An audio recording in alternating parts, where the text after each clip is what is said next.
My wealthy aunt left everything to her cat, but the lawyer forgot to mention I was the backup beneficiary. I found out 3 months after Cordelia died, when her ancient Persian cat, Duchess, choked on a diamond earring. The same earrings I'd admired as a kid, before my family decided I was too rough around the edges for my aunt's refined world. The lawyer, Pemberton, called me at my studio apartment where I was eating ramen for the 4th consecutive night and wondering if I could afford electricity next month. "Miss Hartley," he said in that stuffy voice lawyers perfect in law school, "I have rather unusual news regarding your aunt's estate." I nearly choked on my noodles. My family had made it crystal clear I wasn't welcome at the funeral. Apparently, working as a bartender instead of marrying into old money made me unsuitable for mourning rituals. My mother had actually told people I was traveling abroad, rather than admit her daughter served drinks to pay rent. "Duchess has passed," Pemberton continued delicately, "which activates a clause in your aunt's will that I, frankly, overlooked during the initial reading." He cleared his throat nervously. "It appears you've inherited everything." 3 days later, I stood in Cordelia's mansion, now mine, reading the will for myself while my cousin Reginald paced behind me like a caged animal. The handwritten note at the bottom made me laugh out loud.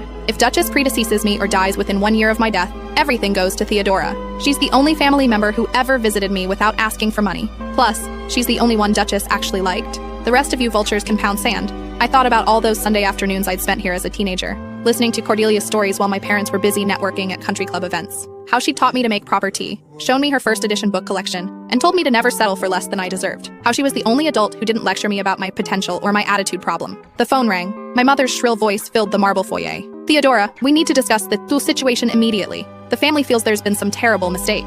"No mistake," I said, watching dust motes dance in the chandelier light. Cordelia knew exactly what she was doing. "But surely you'll do the right thing. Share with the family. Your cousins have children to think about. Private school tuitions, you know. The same cousins who'd called me trailer trash when I chose community college over their Ivy League expectations, who'd whispered about my thrift store clothes at family gatherings. I'll think about it," I lied, already planning exactly how I'd spend every penny. That night, I sat in Cordelia's library, surrounded by first edition books and the smell of old leather and lavender sachets. I found her journal in the antique desk drawer, pages filled with brutal observations about family visits. "Margaret came by today, spent 20 minutes asking about my investment portfolio, didn't ask about my health once, left when I mentioned wanting to volunteer at the animal shelter. Richard brought his 4th wife. She photographed my jewelry while pretending to admire the craftsmanship, asked if I'd updated my will lately. Theodora visited again. We made scones and she told me about her writing. Actually listened when I talked about my travels. Duchess purred in her lap for 3 hours straight. I'd forgotten I used to write stories for Cordelia, how she'd always encouraged my dreams even when my parents called them completely impractical and suggested I focus on finding a suitable husband instead.